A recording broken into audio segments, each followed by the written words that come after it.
한 농부가 이런 말을 해요. 참 농사 짓는 거 힘들다. 세상에서 제일 힘든 일이 농사 짓는 것 같다. 농사는 1년마다 한 번 하지만 지을 때마다 힘들다.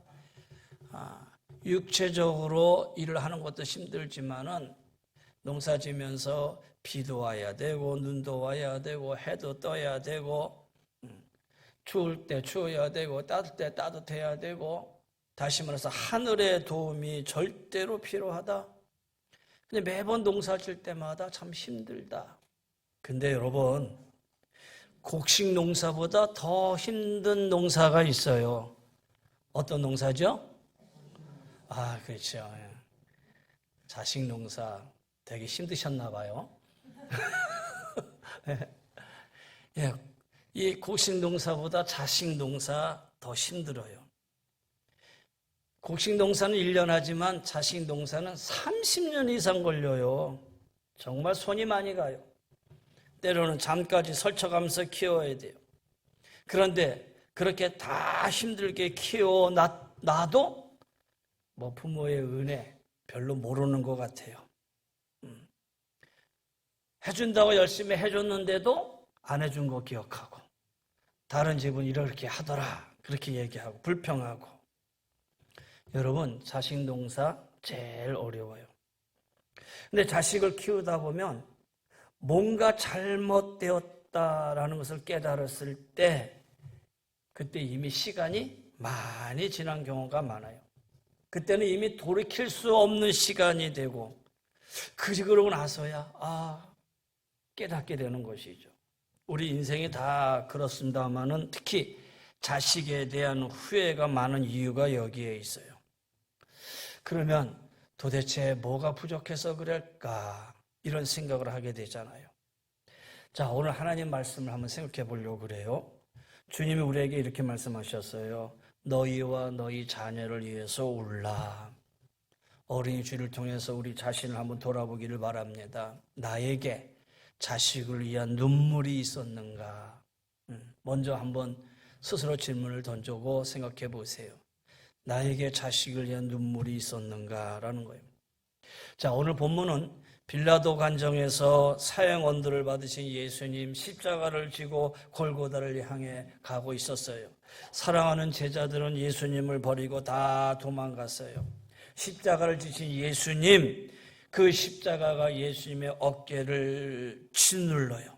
그리고 주님은 올라가시다가 그 십자가의 무게에 못 이겨서 쓰러지고 쓰러져요.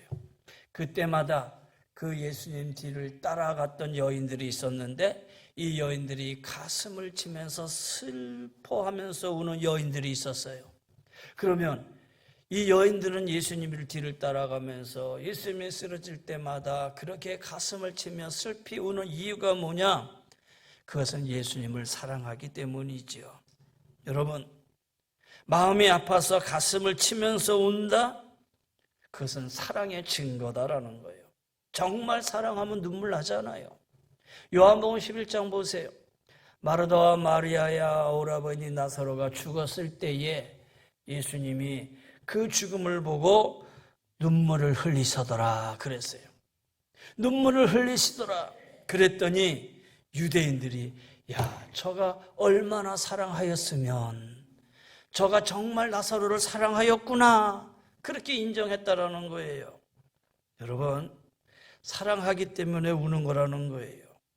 마찬가지로 우리가 자녀를 사랑한다면 마땅히 그들을 위해서 울어야겠지요.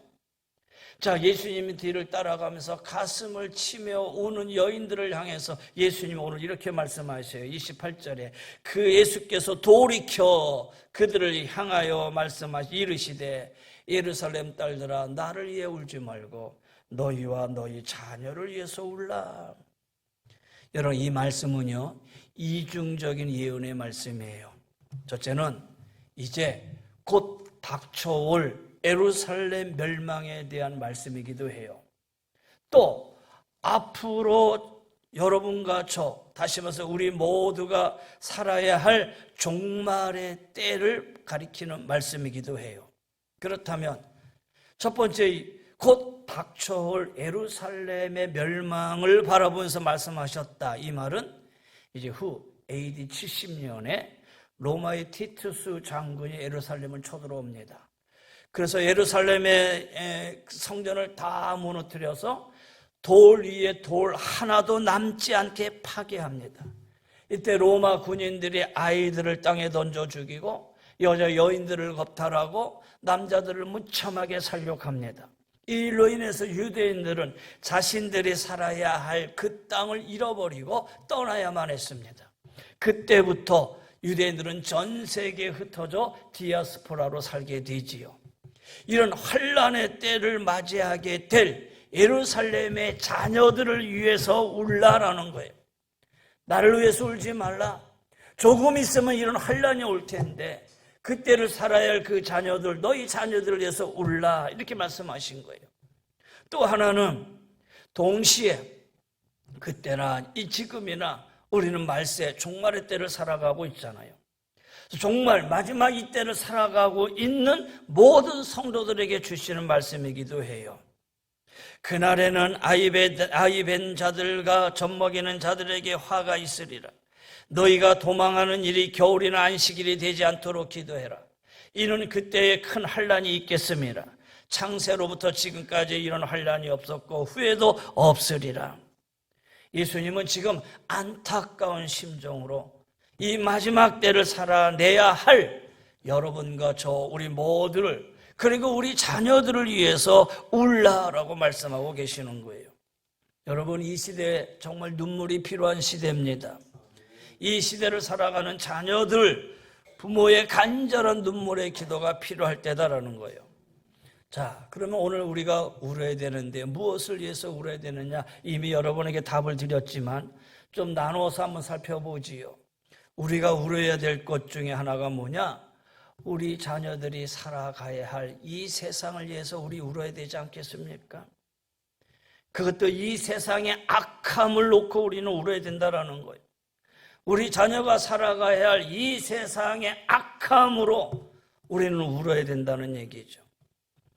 여러분, 들려오는 뉴스를 들어보면 좋은 뉴스보다 어떻게 저런 일이 하면서 안타까운 그런 뉴스들이 많이 있잖아요. 뉴스를 들을 때마다 야, 이 세상이 점점점 악하여 간다라는 거 느끼지 않습니까? 성경 말씀대로 흘러가는 것이죠. 지금 돌아가는 이 모든 것들이 정상적이냐? 때로는 정상적인 것이 아닌 것 같다라는 생각이 들잖아요. 하나님이 창조하신 그 창조 세상의 원형의 모습이 아니라 변질되어져 가고 삐뚤어져 있는 세상이잖아요. 근데 문제는 뭐냐? 그 어느 순간부터 이 세상의 악함에 대해서 우리들 스스로가 무덤덤해졌어요. 거기에 대한 감각조차도 묻어지고 있다는 거예요. 여러분, 이 말씀을 아는 분들이나 성도들이 만약에 교회에서 막 뛰어다니는 아이들을 보면 어떤 생각이 들어요? 야, 앞으로 이 험한 세상을 어떻게 살아갈까? 여러분, 저도 손주 있지만 손주를 보면서 이 악한 세상을 어떻게 살까? 조금 있으면 또 둘째 손주가 나온다 그래요. 아이들 안 낳는 시대에 그래도 아이를 낳아서 고맙구나. 그러나 한편으로는 이 시대에 어떻게 더 살아갈 수 있을까? 우리 이만큼 살아왔는데. 여러분, 그런 생각 안 들겠어요? 여러분, 자녀들이 물질적으로 넉넉하고 기술적으로 발달한 시대, 과학적으로 발달한 시대에 살고 있지요. 여러분이 겪었던 시대보다 편한 세상을 지나가고 있는 시대예요. 그러나 영적으로 보세요. 정서적으로 보세요. 훨씬 힘든 세상이잖아요. 이전에는 그래도 정이라는 게 있었어요. 서로 돌아보는 분위기도 있었어요. 그런데 지금은 정의 분위기가 아니에요. 철저하게 이기주의고 개인주의에 빠져들었어요. 근데 문제는 이런 현상은 점점점 더 심해질 것이라는 거예요. 성경이 이미 말씀해주고 있어요. 디모데후서 3장에 있는 말씀입니다. 너는 이것을 알라. 말세에 고통하는 때가 이르러 사람들이 자기를 사랑하며 돈을 사랑하며 자랑하며 교만하며 비방하며 부모를 거역하여 감사하지 아니하며 거룩하지 아니하며 무정하며 원통함을 풀지 아니하며 모함하며 절제하지 못하며 싸나우며 선한 것을 좋아하지 아니하며 배신하여 조급하며 자만하며 쾌락 사랑하기를 하나님 사랑하는 것보다 더하며. 여러분 보세요.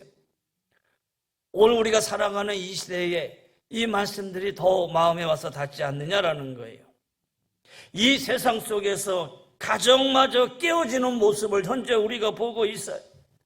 갈수록 점점 심해지고 있다라는 거예요. 그런데 이런 세상을 우리 자녀들이 살아가야 한다고 할 때, 이 세상 속에서 자녀들이 견뎌낸다고 생각할 때 이 세상의 악함으로 우리는 울어야 되지 않겠느냐라는 거예요.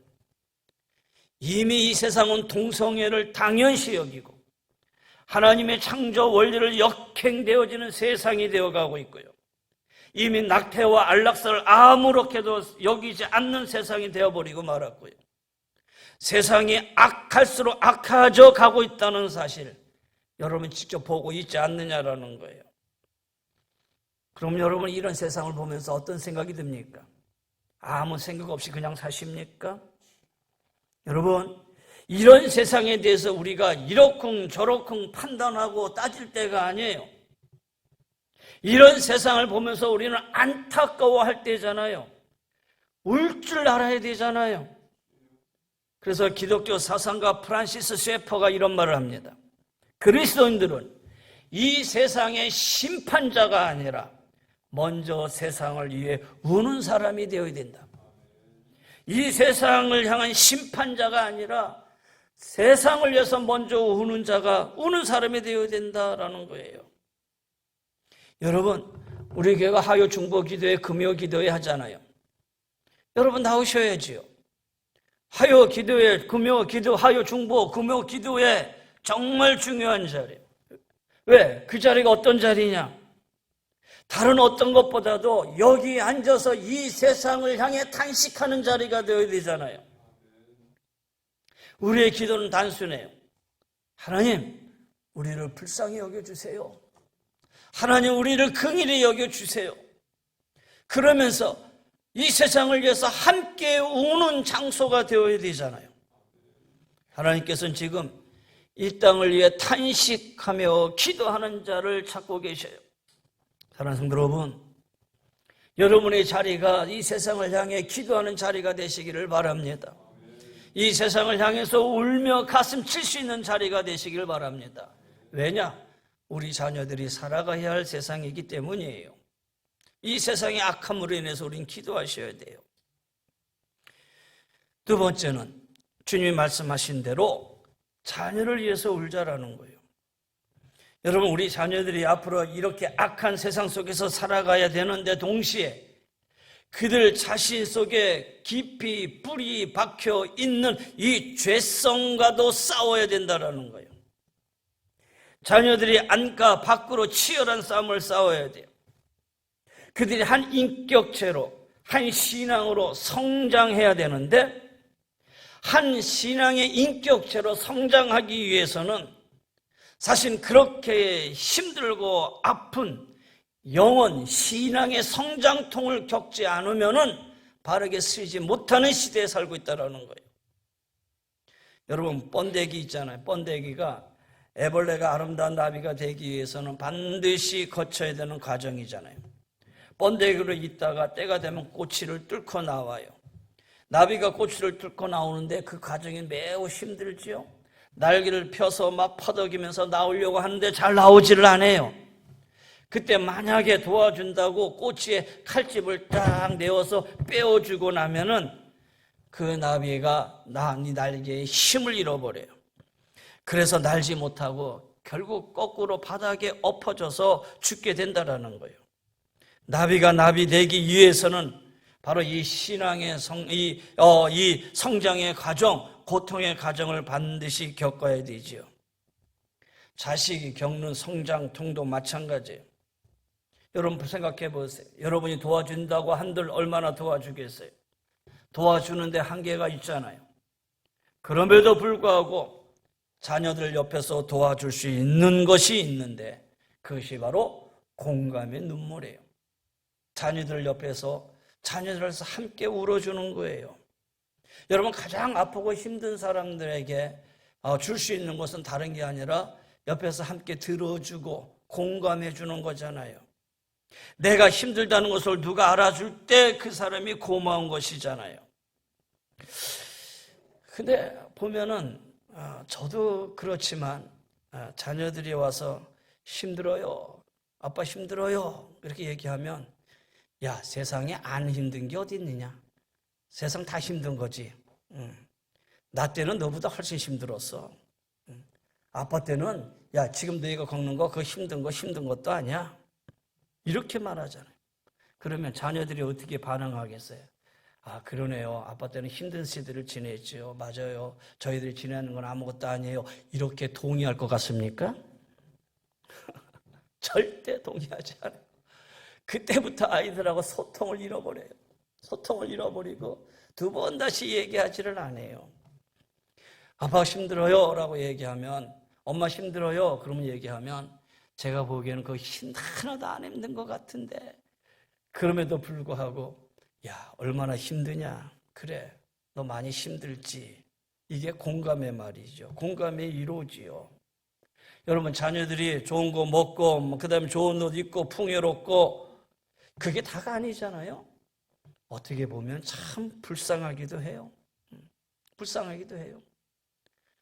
태어나서부터 공부 학원 다니고 또 자랐다고 해서 마음대로 놀 수 있는 것도 아니고 친구들과 얘기 나눌 시간도 없고 안타깝잖아요. 커가지고 대학 가고 직장 가는 거 보세요. 그 가정도 그렇게 쉽지 않잖아요. 안타까운 마음이 들잖아요. 불쌍히 여기는 마음, 그것이 부모가 자식들에게 해줄 수 있는 거 아니겠어요? 여러분, 만만치 않은 세상을 살아갈 자녀들을 위해서 눈물의 기도를 할 수 있는 것, 이것이 바로 우리가 해야 할 일이지요. 그런데 문제는 무엇을 위해서 울어야 되느냐, 무엇을 위해서 기도해야 되느냐?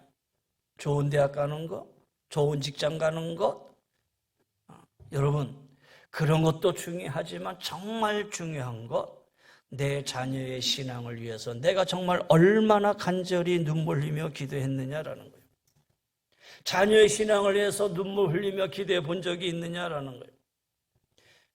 어린 자녀들, 중고등부 자녀들, 이런 자녀들을 둔 부모님도 마찬가지예요. 우리 아이들이 공부 잘하는 친구 만나기를, 사귀기를 원합니다. 좋은 배경 가진 그러한 친구들을 사귀기를 바랍니다. 여러분, 그런 것이 아니라 우리의 자녀들이 하나님 안에서, 신앙 안에서, 믿음 안에서 잘 자라기를 원합니다. 여러분, 기도하셔야 되잖아요. 여러분, 혹 신앙에서 떠난 자녀들이 있다면 여러분 눈물 흘리셔야죠. 아유, 목사님, 내 자녀들이 다 커서요. 관계없어요, 여러분. 지금 말하고 있는 이 자녀들이 내 품 안에 있는 어린아이들만 얘기하는 것 같습니까? 아니잖아요. 그 아이가 20이 되고 30이 되고 40이 됐다 하더라도 그것이 내 자녀일진데 그 자녀가 하나님 품에 떠나 있다면 여러분 기도하셔야죠. 눈물로 기도하셔야 되지 않겠어요? 성 어거스틴, 누구의 기도로 돌아왔습니까? 어머니 모니카의 기도입니다. 근데 그 어머니가 몇 년 기도했습니까? 30년 동안 포기하지 않고 눈물로 기도했을 때 방황했던 아들 어거스틴이 믿음의 길로 돌아오게 되잖아요. 하나님을 떠난 그 자식을 위해 부모가 할 수 있는 것이 무엇이 있겠어요? 여러분, 몽둥이 든다고 해서 되겠어요? 돈 준다고 해서 되겠어요? 여러분, 아이의 인생을 붙들고 계신 주님께 우리의 한없는 눈물의 기도, 그거밖에 없잖아요.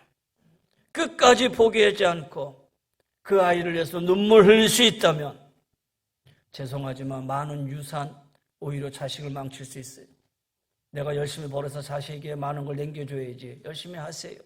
좋은 거 나눠줘서 이 어려운 시대 속에 자식들이 힘이 되면 좋겠지요. 그러나 그 유산 때문에 자식이 망칠 수도 있다는 거예요. 그러나 눈물의 자식은 절대로 망가지지 않습니다. 눈물 흘리며 기도하는 자식은 절대로 하나님께서 그냥 내버려 두지 않습니다. 반드시 주님께로 돌아옵니다. 오늘 주님이 이 말씀하시기 위한 거 아니겠어요? 너희 자녀를 위해서 울라라는 거예요. 그들 옆에서 그들의 공감대를 같이 형성하고 그들을 위로해주고 그들을 안고 품어주면서 그리스도 안에서 너가 하나님 안에서 서야 되지 않느냐, 눈물로 기도하며 돌아올 수 있도록 기도하는 거, 오늘 주님이 너희 자녀를 위해서 울라 그랬어요.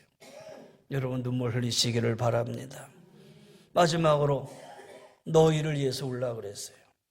그럼 왜 내 자신을 위해서 울어야 될까요? 여러분, 우리 자신의 연약함 때문에 울어야 돼요. 보세요. 자식을 버리는 부모 있어요. 자식을 때리는 부모도 있어요. 심지어 자식을 죽이는 부모, 여러분 우리 뉴스 통해서 심상하게 듣잖아요. 그들의 죄가 용납될 수도 없는 큰 죄예요. 근데 한편으로 보면 어쩌다가 저렇게 자식을 때리고 자식을 죽이고 저렇게 하지? 얼마나 힘들었으면 그랬을까? 요즘 젊은이들 육아에 대한 스트레스를 이기지 못하고 결국 자신의 스트레스를 그냥 확 폭발해버리잖아요. 그 죄성을 폭발해버리잖아요. 그것은 이미 여러분은 다 경험하셨지만 자식 키우는 거 그만큼 쉽지 않다라는 거예요. 그렇잖아요. 자식을 키워서 시집 보내면 다 아니잖아요. 딸 가진 부모님들, 아들 가진 부모님들 자식 크면 그 자식 키워주느라고 또 가잖아요. 그러니까 키워주잖아요. 옛날에 부모님들은 다 그래도 키웠는데 요즘의 젊은이들은 그것을 이겨내지 못하잖아요. 그것은 부르면 쫓아가고 아니 스스로 가가지고 돌보아줘야 되고 솔직히 때로는 포기하고 싶은 마음 조금이나 들지 않겠습니까? 옛날에 어떤 믿음 좋은 권사님이 계셨어요. 근데 그 믿음 좋은 권사님이 그런 말씀하신 적이 있어요. 목사님, 제가 셋을 키우면서 그 셋 버리고 혼자 떠나려고 짐을 몇 번이나 쌌습니다. 제가 깜짝 놀랐어요. 아니, 권사님이 그런 생각을 하셨다고요? 상상도 못하겠습니다. 그렇게 강하고 반듯하게 보이셨던 권사님인데 어떻게 그런 생각을 하셨는지 모르겠어요. 근데 여러분, 그만큼 우리는 연약한 존재라는 거예요. 안 그렇습니까? 부모라고 해도 우리는 죄인이다라는 거예요. 자식에게 한없는 사랑을 베풀어야 된다는 걸 알면서도 잘 되지 않아요. 때로는 내 성질로 제 자식을 때리기도 하고 혹 자녀가 입시에 실패했을 때 자식의 생각보다는 내 자존심을 더 중요하게 생각하고 겉으로는 자식을 한없이 생각한다고 하지만 여전히 우리는 이기적인 죄인이잖아요. 그 사실을 깨달았을 때 우리는 하나님 앞에 올 수밖에 없어요. 하나님 앞에 올 수밖에 없잖아요. 요즘 목사님들이 조금 삐딱해서 보이면은 여러분 사꾼 목사 이러잖아요. 근데 여러분 목사만 사꾼 목사 있는 거 아니에요.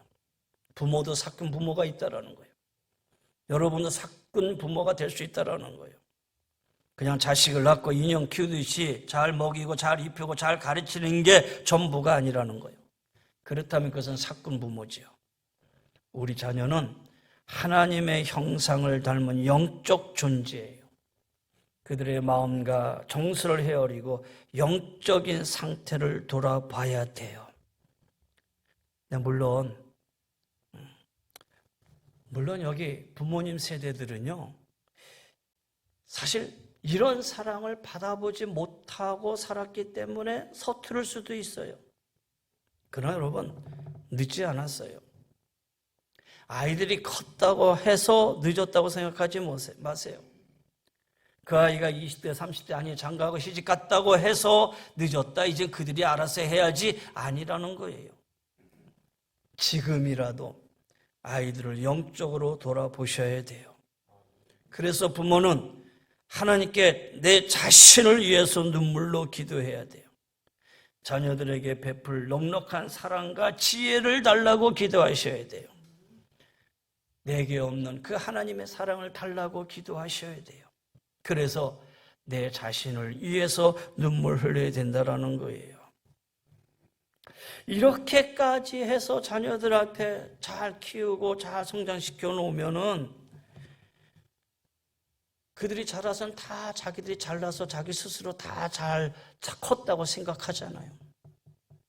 특히 중학교, 고등학교 사춘기를 지날 때 애들을 보세요. 중학교, 고등학교 사춘기를 보낼 때 그 부모는 갱년기를 지나고 있잖아요. 여기 이제 중학교 가고 이제 중학교 1, 2, 3학년 지난 아이들 부모 된 자녀들이 있잖아요. 이유 없이 부모에게 갑질해요. 툭툭거리고 행패 부리고요. 고를 내고 어떨 땐 부모를 투명인간 취급해요. 열심히 낳아서 길러줬는데도. 근데 여러분 20대만 10대만 그래요? 여러분 보세요. 30대 40대도 그래요. 부모를 대하는 경우 별 다름이 없다라는 거예요. 그럼에도 불구하고 왜 이러는데? 내가 너한테 뭘 잘못했는데? 여러분 이게 아니라 야 그렇게 해도 얼마나 힘들면 이럴까? 참아주고 인내해야 되는 게 부모잖아요. 그렇게 한없는 사랑을 베풀어야 하는 것이 부모잖아요. 그래야 비로소 그 아이가 하나의 인격체로 만들어 가잖아요. 그런데 그게 그렇게 쉽지 않다라는 거예요. 그래서 우리는 우리의 무능력함을 하나님 앞에 내어놓고 하나님께 도움을 구하여야 된다라는 거예요. 사랑하는 성도 여러분, 어린이 주일입니다. 오늘 주님이 말씀하셨어요. 나를 위하여 울지 말고 예루살렘 딸들아 나를 위해서 울지 말고 너와 너의 자녀를 위해서 울라. 여러분 언제부턴가 우리의 눈에 눈물이 메말라 가고 있어요. 전에는 성전에 나와서 가슴 치며 눈물로 기도하는 성도들을 종종 볼 수 있었는데 지금은 그런 눈물의 기도를 볼 수 있는 시대가 지나간 것 같아 안타까워요. 그러나 자녀를 위한 눈물의 기도는 말아서는 안 돼요. 우리 자녀들이 살아갈 이 세상을 향해서 우리 눈물로 기도해야 되고 내가 그만큼 그들이 영적으로 힘으로 길러내지 못한 내 자신의 무능력함을 보고 우리가 하나님 앞에 눈물로 기도하셔야겠죠. 자, 말씀을 정리합니다. 우리가 이 죄 많은 세상, 이 시대를 살아가야 합니다. 이때 필요한 것이 바로 사랑의 눈물입니다. 너희와 너희 자녀를 울라 하신 예수님의 말씀 기억하시기를 바랍니다. 이 시대에 힘들고 아픈 우리의 자녀들을 가슴에 품고 함께 울어주는 그런 부모님 되시기를 바랍니다. 나에게 그런 사랑의 힘이 없을 때 사랑이 많으신 하나님 아버지께 구하시기를 바랍니다. 우리의 간절한 기도를 들으시고 우리의 자녀들을 살리는 일에 힘과 지혜를 주실 줄 믿습니다. 오늘 어린이 주일 자녀들을 위해서 눈물로 기도하며 나아갈 수 있는, 그래서 여러분 우리 여기 교회의 주일학교 아이들, 중고등부 아이들, 또 청년 아이들 한 사람 한 사람 아이들을 보면 예수님의 가슴에 품에 안고 안수하고 축복했던 것처럼 그들을 어루만져주고 쓰다듬어주고 네가 교회 와서 나는 참 기쁘구나. 그래 예수님 안에서 사람들께 잘 자라렴. 여러분 좀 쓰다듬어주고 그래서 우리 교회에는 하나의 아예 하나라도 이 안에서 하나님의 사랑을 깨닫고 교회 가서 이렇게 있는 것이 하나님의 은혜고 하나님의 사랑이구나 그렇게 보여줄 수 있도록 그들을 향해서 꾸지라고 나무라고 정죄하고 하는 것보다는 사랑으로 품에 안고 그들을 위해서 눈물로 기도하고요. 여러분의 가정의 자녀들 또 여러분의 가정의 손자 손녀들 여러분 돌아보면서 여러분 그들의 믿음의 성장을 위해서 눈물로 기도하며 나갈 수 있는 우리 사랑하는 귀한 성도님들이 다 되시기를 주의 이름으로 간절히 권면하며 축원합니다. 우리 기도하십시다. 이제는 우리 주 예수 그리스도의 은혜와 우리 하나님의 그 무한하신 사랑하심과 성령님 감화감동 멸려 인도 충만하여 주심이 너희와 너희 자녀를 위해서 울라. 하나님 우리가 우리 자녀를 위해서 눈물 흘리며 기도하며 나가기를 원하는 우리 성도님들의 가정의 삶의 터전 위에 이 나라의 민족 위에 우리 모두 위에 주의 은혜가 영원히 항상 함께하여 주시기를 간절히 축원하옵나이다. 아멘.